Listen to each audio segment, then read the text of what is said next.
Shalom Bapak Ibu Saudara, pada hari ini saya akan membawa renungan firman Tuhan dengan tema kecupan maut atau tanda pengkhianatan. Mari kita buka Matius pasal 26 ayat yang ke-48. Demikian firman Tuhan. Orang yang menyerahkan dia telah memberitahukan tanda ini kepada mereka. Orang yang akan kucium itulah dia. Tangkaplah dia. Nah, ketika Yudas datang bersama serombongan orang besar membawa pedang dan pentung, ya Yudas melakukan satu tanda, yaitu siapa nanti yang kucium, itulah orangnya. Nah, biasanya Bapak Ibu Saudara, ketika seseorang mencium orang itu, berarti itu tanda kasih sayang. Tetapi berbeda dengan Yudas.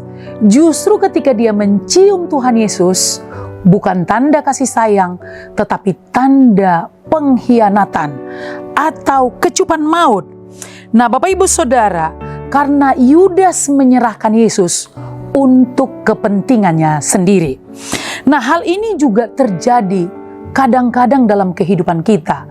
Kita melakukan seolah-olah yang baik, padahal ada kepentingan pribadi yang tersembunyi atau ada satu kejahatan yang sedang kita sembunyikan untuk kepentingan diri sendiri kita lakukan. Apakah itu untuk sahabat kita? Apakah itu untuk komunitas kita? Bukan untuk kebaikannya, tetapi justru untuk menjatuhkannya dan mementingkan kepentingan diri kita sendiri. Nah, Bapak Ibu Saudara, Yudas memilih tanda kasih untuk mengkhianati gurunya. Apa yang dilakukan oleh Yudas selalu dikenang oleh banyak orang-orang percaya, karena itu adalah sebuah sejarah dalam Alkitab bagaimana Yudas mengkhianati gurunya. Nah, Bapak Ibu Saudara, kalau kita pernah melakukan hal yang sama kepada sahabat-sahabat kita, kepada komunitas-komunitas kita, biarlah kita belajar dari kehidupan Yudas ini. Janganlah melakukan satu tanda seolah-olah itu baik, padahal kita menjatuhkan seseorang. Nah, Bapak Ibu Saudara, ketika teman kita mengkhianati kita, apakah yang harus kita lakukan? Apakah kita harus menjauhi mereka, bahkan membuat jaga jarak kepada mereka, bahkan tidak berkomunikasi dengan mereka? Apa yang dilakukan Yesus kepada Yudas? Ketika Yudas mengkhianatinya, saya percaya Yesus pasti mengampuni Yudas. Sayangnya Yudas memilih bunuh diri.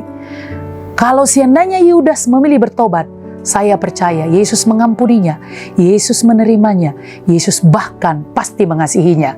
Hal yang sama menjadi teladan bagi kita.